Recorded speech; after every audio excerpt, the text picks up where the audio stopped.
Bali, first time mo, sir? First airsoft? Okay, okay. Wag mo kakalimutan, sir, ha? Lifetime service warranty kami, ha? Basta may problema, mas maganda, wag mo na munang galawin. Wag mong bubuksan, wag mong susungkitin or what, hayaan mong kami yung gumawa, sir. Kasi minsan, sir, lumalala yung sira.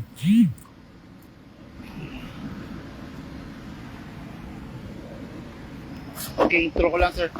Sili ko na. Okay, good day mga airsoft. Good day mga kabigman. Okay, dito naman tayo ngayon. No? Today is our journey on the south. Nandito naman tayo ngayon sa lugar ng Calamba, Laguna, Bukal. No?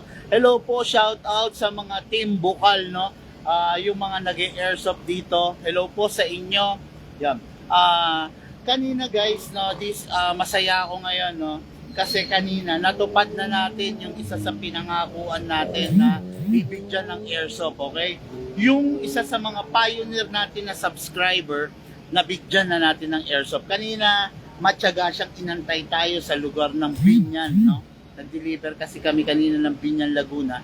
Matyaga siya, inantay niya tayo, no? Si Sir Alan Villaris, no? Okay guys, ngayon, nandito tayo to review again and unbox yung unit ng ating ka-airsoft dito, no? Na si Sir Aaron Paul of Bukal, Calamba, Laguna. Okay? Ayun si Sir. Hello Sir. Hello po. Ayan. Ngayon guys, i-demo and test fire natin sa kanya yung unit niya para lubos niyang maintindihan at hindi siya kakapa-kapa sa kanyang unit. Okay? Si Madam, Sir. Umalis. Interrupt ko guys, no, ito papayuhan ko kayo si Sir kasi itinatago pa kay Madam pero nahuli siya. Hindi ka ganun kagaling magtago, Sir. Okay, yan. Ma'am Sally, dito ka na. Okay. Okay sir, mga airsoft, no, yung unit niya actually two colors to, isang black and isang brown tan color, no. Yung brown kanina nagustuhan na nung ating tulad nga sinabi ko, no, yung pioneer natin na isa sa mga pioneer natin na subscriber, ibinigay natin sa kanya yung brown series ng assassin natin na 1911 na ganito, no. Kimber pala to, sorry. Kimber, alam nyo naman yung tatak na Kimber US yan, alam nyo naman kung gaano katindi, kung gaano maganda ang Kimber. Okay? Ganyan nga palang forma niya pag may magazine. No? Kaya tinawag na assassin. Ito yung ganito yung gamit yung Clipman. Okay? Okay, release the magazine. Start tayo. Ay, siya nga pala. Okay. Release the magazine. Okay, this is the magazine, sir. Maximum of 33 rounds itong unit na to. Pero ang advice ko, mag-less ka lagi ng 5. So kung 33, at least 28 or 27 or 25 bibis lang ang ilagay mo para yung spring hindi naman siya mag-boost na stress. Okay? Ngayon, sir, ingatan mo lang na wag malalaglag to or madalas malaglag kasi delikado siya, pwede siya magsalit. Pero very minor lang yun. Tawagan mo kami, guide ka namin para kung paano mo i-iwan. Okay? Ngayon, sir, this is the silicone oil. Huwag pong gagamit ng WD-40. Okay? Press po ito, press mo, then spray. Okay? Okay? Kailangan, sir, nakapress ka para yung oil papasok. Then, input valve. Dito papasok yung oil. After that, ito. Nasa mo, sir. Ilak mo to. Then, i-sprayan mo dito. Okay? Then, after that, sprayan mo rin itong piston, sir. Okay. Dalawang sprayan dito, dalawa rin sa magazine. Release. Then, rest. Huwag mong ipapasok yung magazine pag nakababa to, sir. Delikado, pwede mag-fire. Okay? Ngayon, always use 12 kg. Hindi siya pwede ng 14, hindi siya pwede ng CO2, mawawarak siya. Okay? Release mo lang to.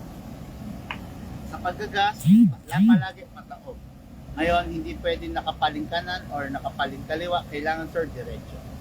Then, press down. 1, 2, 3, 4, 5, 6, and 7.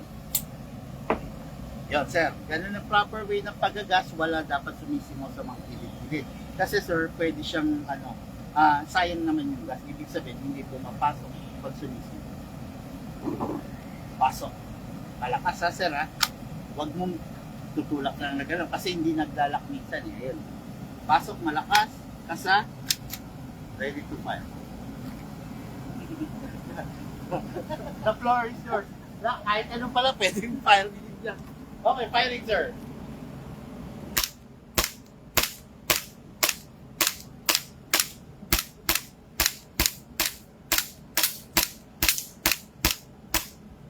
Yun. Okay. Ano ba sasabi mo, sir? Malakas, di ba? Okay. Malakas, solve na solve yung ating ka-airsoft. Okay? Yan, ganyan. Yung nangyayari na yan, kaya nagkakaganyan kasi nag-open slide yan. Ibig sabihin, wala ng bala. Okay? Next thing to do, release the magazine, then release the slide. Then rest the hammer by pressing the trigger. By the way, guys, nandito na si Madam. Picture mo si Madam. Madam, ako may gusto kang shoutout. Okay. Okay. Yan, ngayon, ayan na, ready. Ano na yan, kumbaga safe na yan, no? Pag laging nakaresto at saka wala ng magazine. Okay? Pag-firing natin si Madam. Marunong Madam? Try mo lang. Okay. Nahihiya si Madam. Okay guys, ito sir, 1 day to 5 days, yung tirang hangin, okay lang na ma-stuck dito. No?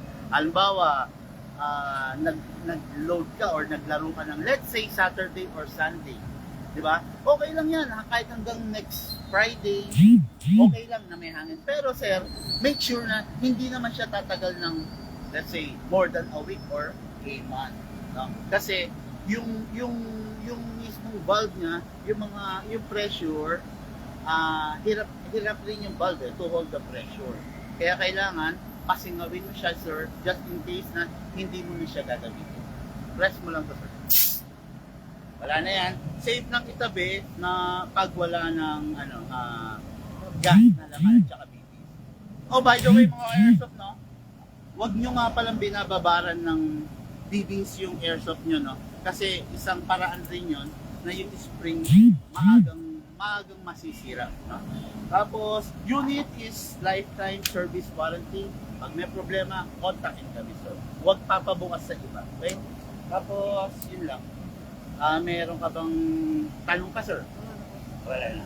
Okay guys, thank you and have a blessed day to all. After nito, tatakbo tayo ng Batangas City and Calatagan, Batangas. Okay? Bakit gusto mo sumama, sir?